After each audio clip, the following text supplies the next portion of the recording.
یوم حشر کیا ہے؟ قبر سے اٹھ کر جنت یا جہنم میں داخل ہونے تک کون سے واقعات اور معاملات ہوں گے؟ کون لوگ اس دن نجات پائیں گے؟ یہ سب قرآن اور احادیث کی روشنی میں بیان کیا جائے گا۔ سورۃ الرحمن آیت نمبر 26 میں ہے، کل من علیہا فان، جو مخلوق زمین پر ہے سب کو فنا ہونا ہے۔ قرآن اور احادیث میں 2 مرتبہ سورہ اسرافیل پھونکنے کا ذکر ہے۔ حضرت اسرافیل علیہ السلام کے پہلی بار سور پھونکنے کے بعد پوری کائنات ختم ہو جائے گی، لوگوں پر بے ہوشی طاری ہوتے ہوتے موت واقع ہو جائے گی، پھر زلزلہ کی کیفیت ہوگی، زمین اپنے اندر کی چیزیں باہر نکال دے گی، سمندروں کو آگ لگ جائے گی، پہاڑ دھنکی ہوئی اون کی طرح ہوں گے۔ یہ قیامت کی ابتدا ہوگی اور لوگ سب دیکھیں گے۔ رسول پاک صلی اللہ علیہ وآلہ وسلم نے فرمایا کہ سب سے بدترین مخلوق وہ ہوگی جن پر قیامت قائم ہوگی، کیونکہ قیامت سے پہلے اللہ تعالیٰ جس کے دل میں معمولی سا بھی ایمان ہوگا اسے موت دے دیں گے تاکہ وہ اس خوفناک دن کو نہ دیکھ سکے۔ قیامت کا یہ دن 50,000 سال کا ہوگا۔ جب ساری کائنات کا نظام درہم برہم ہو جائے گا تو اللہ تعالیٰ جب چاہیں گے ایک نئی زمین، ایک نیا آسمان اور فرشتوں کو پیدا کریں گے۔ اس نئی زمین پر پہاڑوں، سمندروں، درختوں اور عمارتوں کا نام و نشان تک نہ ہوگا، بلکہ وہ سفید، ہموار اور چٹیل ہوگی اور اللہ کے نور سے روشن ہوگی۔ انسانوں کو دوبارہ پیدا کرنے کے لیے آسمان سے ایک بارش نازل ہوگی، جس کے نتیجے میں ہر انسان کی ریڑھ کی ہڈی سے پورا انسانی ڈھانچہ تیار ہو جائے گا اور اس پر گوشت چڑھا دیا جائے گا۔ اس کے بعد حضرت اسرافیل علیہ السلام دوسری مرتبہ سور پھونکیں گے تو ہر شخص کی روح کو اس کے جسم کے ساتھ ملا دیا جائے گا۔ اس کے شعور اور اس کی یاداشت کا دنیاوی تسلسل بحال کر دیا جائے گا۔ سورۃ الواقعہ آیت نمبر 60-61 میں ارشاد ربانی ہے، ہم نے تمہارے مابین موت کو ٹھہرا دیا ہے اور ہم اس سے عاجز نہیں ہیں کہ تمہاری مانند بدل کر لائیں۔ اشارہ ہے اس طرف کہ جسم دنیاوی جسم جیسے ہوں گے لیکن صلاحیتوں اور برداشت کے حوالے سے کہیں بڑھ کر ہوں گے۔ تمام انسان قبروں سے ایسے بے لباس اٹھ کھڑے ہوں گے جیسے ماں کے پیٹ سے پیدا ہوئے تھے۔ حضرت عائشہ رضی اللہ تعالیٰ عنہ نے جب رسول پاک صلی اللہ علیہ وآلہ وسلم سے یہ سنا تو فرمایا، یا رسول اللہ، کیا مرد و خواتین سب ہی کیا ایک دوسرے کی طرف نہیں دیکھیں گے؟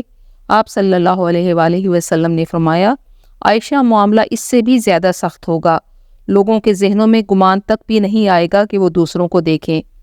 سور پھونکنے کے بعد دوسرا بڑا واقعہ ہوگا جب حشر کے دن سب کو اکٹھا کیا جائے گا۔ رسول پاک صلی اللہ علیہ وآلہ وسلم نے فرمایا کہ سب سے پہلے میں اٹھوں گا، پھر حضرت عیسیٰ علیہ السلام، پھر دوسرے انبیاء اور پھر شہداء، علماء اور اہل ایمان اٹھیں گے، پھر منافق، کفار، مشرکین اور فاسق اٹھیں گے۔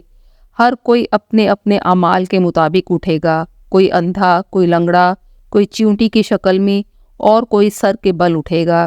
اہل ایمان اپنے اعمال کے مطابق اٹھیں گے، شہداء اپنے بہتے ہوئے خون کے ساتھ اور احرام میں فوت ہونے والا حاجی تلبیہ پکارتے ہوئے اٹھے گا۔ ہر انسان پر 2 فرشتے مقرر کر دیے جائیں گے، ایک اسے پیچھے سے ہانکتا ہوا لے کر جائے گا اور دوسرا گواہ کے طور پر ہوگا۔ سب کو حشر کے میدان کی طرف چلنا ہوگا جو نئی زمین پر موجود ہوگا۔ روایت میں ہے کہ وہ ملک شام کا علاقہ ہوگا۔ جو لوگ اپنی قبروں سے اندھے اٹھیں گے وہ ٹھوکریں کھاتے گرتے بڑھتے وہاں پہنچیں گے۔ جو چیونٹیوں کی شکل میں اٹھیں گے وہ لوگوں کے پاؤں تلے روندے اور کچلے جا رہے ہوں گے۔ جو لوگ سر کے بل اٹھیں گے وہ ذلت اور رسوائی کے ساتھ یہ سفر طے کریں گے۔ اہل ایمان اپنے اعمال کے مطابق پہنچیں گے، بعض پیدل ہوں گے اور بعض لوگ اونٹوں پر سوار ہوں گے۔ ساری مخلوق ایک ہی سمت میں رواں دواں ہوگی کہ آج امتحان زندگی کا نتیجہ نکلنے والا ہے۔ اللہ تعالیٰ شدید غضب کی حالت میں زمین اور آسمان کو اپنی مٹھی میں لے کر سوال کریں گے، دنیا میں جبار بننے والے کہاں ہیں؟ دنیا میں متکبر بننے والے کہاں ہیں؟ ایک طویل سناٹے کے بعد اللہ تعالیٰ فرمائیں گے کہ آج کے روز بادشاہی صرف اللہ قہار کی ہے۔ پھر اعلان ہوگا، مجرموں، آج کے روز تم نیک لوگوں سے الگ ہو جاؤ۔ سورج، آگ، ستاروں، بتوں کی پرستش کرنے والے اور منافق و مرتد کا گروہ ایک طرف اور دوسری طرف اہل ایمان اپنے اعمال کے مطابق گروہوں میں ہوں گے۔ ان سب کی نظریں آسمان کی طرف ہوں گی۔ یہ ایک ایسا دن ہوگا جس سے سختی بچوں کو بوڑھا کر دے گی۔ ہر طرف نفسا نفسی کا عالم ہوگا، سورج 1 میل پر ہوگا، زمین تانبے کی ہوگی اور لوگوں کے اعمال ان کے چہروں سے عیاں ہوں گے۔ رسول پاک صلی اللہ علیہ وآلہ وسلم نے فرمایا، لوگ اپنے گناہوں کے حساب سے پسینے میں شرابور ہوں گے، کسی کا ٹخنوں تک، کسی کا گھٹنوں تک، کوئی تھوڑی تک، اور کوئی اپنے ہی پسینے میں غوطے کھا رہا ہوگا۔ نیک بندوں کا پسینہ صرف پاؤں کے تلووں تک ہوگا۔ پسینہ آنے کے 2 سبب ہوں گے، ایک سورج کی تپش سے، لیکن اس سے موت نہیں آئے گی، اور دوسرا سبب یہ ہوگا کہ میدان حشر میں جہنم کو لایا جائے گا، جس کے بارے میں رسول پاک صلی اللہ علیہ وآلہ وسلم نے فرمایا کہ اس کی 70,000 لگامیں ہوں گی، اور ہر لگام کو تھامنے کے لیے 70,000 فرشتے ہوں گے۔ لوگ ایک طویل عرصہ تک اس دہشتناک صورتحال میں کھڑے رہیں گے۔ یوم حشر کا تیسرا بڑا واقعہ شفاعت عظمیٰ کا ہوگا۔ جب طویل مدت تک لوگ پسینے میں ڈوبے ہوں گے تو سب سے پہلے حضرت آدم علیہ السلام کی خدمت میں حاضر ہو کر عرض کریں گے کہ آپ ابو البشر ہیں، آپ کو اللہ نے اپنے ہاتھ سے بنایا اور جنت میں جگہ دی۔ آپ اللہ سے سفارش کریں کہ حساب کتاب شروع کر کے ہمیں حشر کی تکلیف سے نجات دیں۔ حضرت آدم علیہ السلام فرمائیں گے کہ آج میرا رب اس قدر غصے میں ہے کہ اس سے پہلے نہ کبھی ہوا ہے نہ آئندہ ہوگا۔ مجھ سے جنت میں نافرمانی ہو گئی تھی، مجھے اپنی جان کی فکر ہے، میں سفارش نہیں کر سکتا، تم حضرت نوح علیہ السلام کے پاس چلے جاؤ۔ حضرت نوح علیہ السلام بھی معذرت کر لیں گے تو لوگ حضرت ابراہیم علیہ السلام خلیل اللہ کے پاس جائیں گے، وہ بھی سفارش کرنے سے انکار کر دیں گے، تو پھر حضرت موسیٰ علیہ السلام اور پھر حضرت عیسیٰ علیہ السلام کے پاس آئیں گے، جو انہیں سید الانبیاء حضرت محمد صلی اللہ علیہ وآلہ وسلم کے پاس بھیج دیں گے۔ لوگ آپ سے سفارش کی درخواست کریں گے تو آپ صلی اللہ علیہ وآلہ وسلم فرمائیں گے کہ ہاں، میں ہی آج کے روز سفارش کے لائق ہوں۔ پھر اللہ کے حکم سے براق کے ذریعے آپ کو میدان حشر سے شفاعت کے بلند ترین مقام محمود پر پہنچا دیا جائے گا، جو جنت میں عرش الہی کے نیچے ہے۔ رسول پاک وہاں 7 دن اور 7 رات پر مشتمل اللہ کو سجدہ کریں گے اور اللہ کی حمد و ثنا بیان کریں گے۔ جب اللہ کا غصہ کم ہوگا تو اللہ تعالیٰ فرمائیں گے کہ اے محمد، سر اٹھاؤ اور سوال کرو، آج سفارش کرو، تمہاری سفارش قبول کی جائے گی، اور یہی شفاعت کبریٰ ہوگی۔ شفاعت کبریٰ کی منظوری کے بعد رسول پاک صلی اللہ علیہ وآلہ وسلم مقام محمود سے میدان حشر میں واپس تشریف لائیں گے اور لوگوں کو حساب کتاب شروع ہونے کی نوید دیں گے۔ اس کے بعد اللہ تعالیٰ فرشتوں کے ہمراہ میدان حشر میں نزول فرمائیں گے۔ سورۃ الحاقہ آیت نمبر 17 میں ارشاد ہے، وَيَحْمِلُ عَرْشَ رَبِّكَ فَوْقَهُمْ يَوْمَئِذٍ ثَمَانِيَةٌ، اور اس دن تیرے رب کے عرش کو اپنے اوپر اٹھائے ہوں گے 8 فرشتے۔ عدالت الہی قائم ہو جائے گی، فرشتوں کو حکم ہوگا کہ وہ لوگوں میں نامہ اعمال تقسیم کریں۔ مومنین کے دائیں ہاتھ میں اور کفار و مشرکین کو پشت کے پیچھے سے بائیں ہاتھ میں نامہ اعمال دیا جائے گا۔ روز محشر کا چوتھا بڑا واقعہ حوض کوثر کا اللہ کی طرف سے ظاہر کرنا ہے۔ یہ حوض کوثر میدان حشر میں ہوگا۔ مسلم شریف میں روایت ہے، حضور پاک صلی اللہ علیہ وآلہ وسلم نے فرمایا، وہ ایک حوض ہے جس پر میری امت آ کر اترے گی، یعنی سیراب ہوگی۔ آپ صلی اللہ علیہ وآلہ وسلم پانی پلانے والے ہوں گے۔ آپ نے فرمایا، خدا کی قسم میں اس حوض کو اپنی آنکھوں سے اس وقت بھی دیکھ رہا ہوں، گویا آپ کو دنیا میں ہی اس کا مشاہدہ کرا دیا گیا۔ جس کے دل میں ایمان ہوا اور رسول پاک کا اتباع کیا ہوگا وہ سیراب ہوگا، اور دین میں بدعت اور نئی بات پیدا کرنے والا دھتکار دیا جائے گا۔ حقوق اللہ میں سب سے پہلا سوال نماز کے بارے میں ہوگا، اور حقوق العباد میں سب سے پہلے قتل کا فیصلہ کیا جائے گا۔ نعمتوں میں پہلا سوال ٹھنڈے پانی سے متعلق ہوگا۔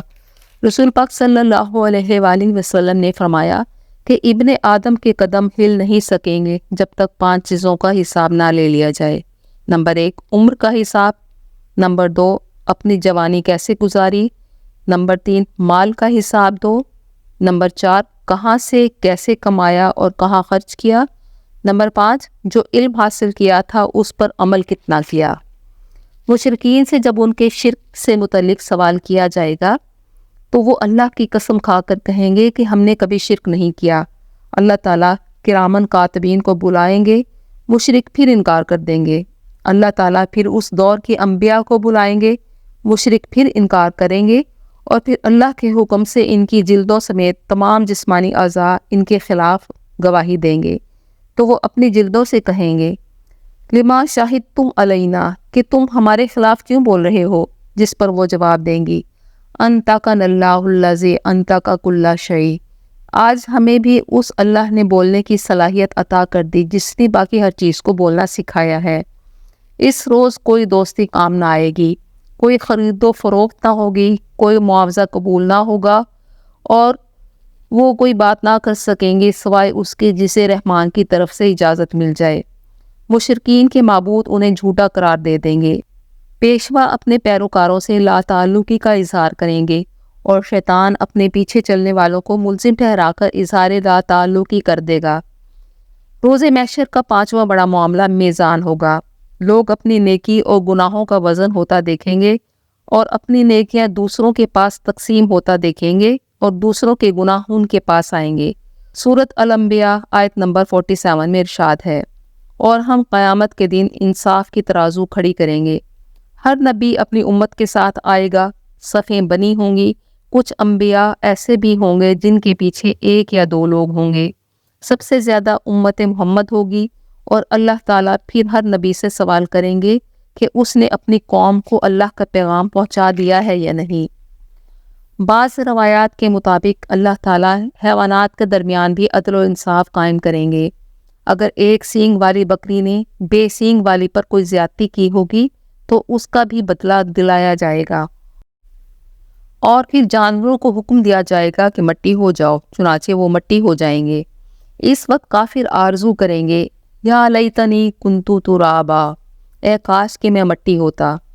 اب روز محشر کا 6واں مرحلہ آئے گا، جنت یا جہنم کی طرف سفر شروع کرنے کا۔ حشر کا دن مکمل ہو جائے گا، اس میں کتنے ہزار سال لگیں گے یہ اللہ کے علم میں ہے۔ 7ویں مرحلے میں اللہ تعالیٰ سب کو گروہوں میں تقسیم کریں گے۔ یہ ٹولیاں اعمال کے مطابق بنیں گی۔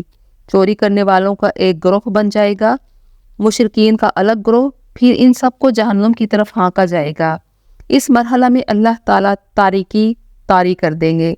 مومنین کو ایمان کے نور کی وجہ سے روشنی مل رہی ہوگی، اور منافقین کہیں گے کہ تیز نہ چلو، ہمیں ساتھ لے کر چلو، ہمیں کچھ نظر نہیں آ رہا۔ تو اللہ ان کے درمیان ایک دیوار حائل کر دیں گے۔ 8ویں نمبر پر اب پل صراط کا مرحلہ آئے گا۔ جنت اور دوزخ کے درمیان بال برابر باریک اور تلوار جتنا تیز ایک پل ہے، اس میں کانٹے اور بیڑیاں ہیں۔ سب سے پہلے رسول پاک صلی اللہ علیہ وآلہ وسلم پل صراط کو کراس کریں گے۔ آپ نے فرمایا کہ لوگوں کا پل صراط سے گزرنے کا انحصار ہر ایک کے اعمال پر ہے۔ کچھ تیز رفتاری سے گزر جائیں گے، کچھ سواریوں پر، کچھ رینگ کر، اور کچھ لوگ شدید زخمی ہو کر کراس کریں گے۔ فرشتے پکاریں گے، اے پروردگار سلامتی فرما۔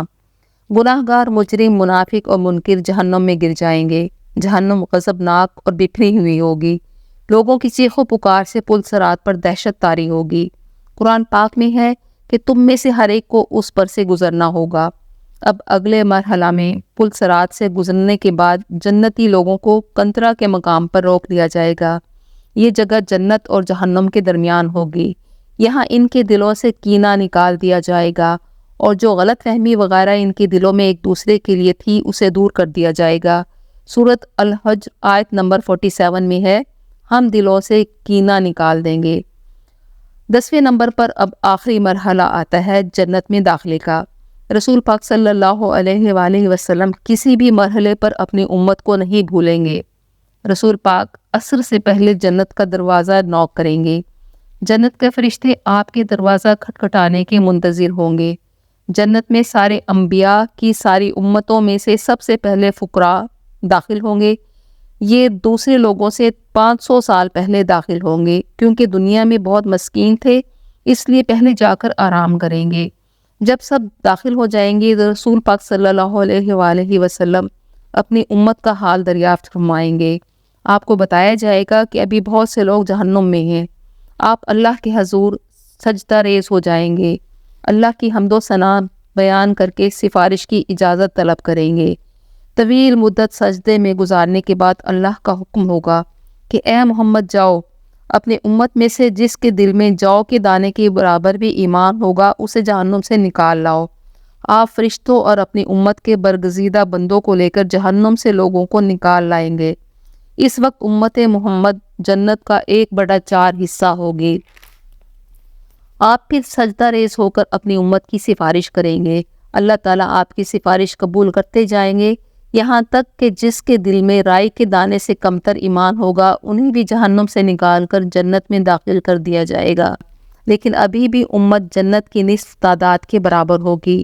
اور چوتھی مرتبہ آپ صلی اللہ علیہ وآلہ وسلم ان لوگوں کے لیے اذن شفاعت طلب کریں گے جنہوں نے زندگی میں ایک بار کلمہ پڑھا ہوگا، تو اللہ تعالیٰ فرمائے گا کہ میری عزت اور کبریائی کی قسم، میں اسے خود جہنم سے نکالوں گا۔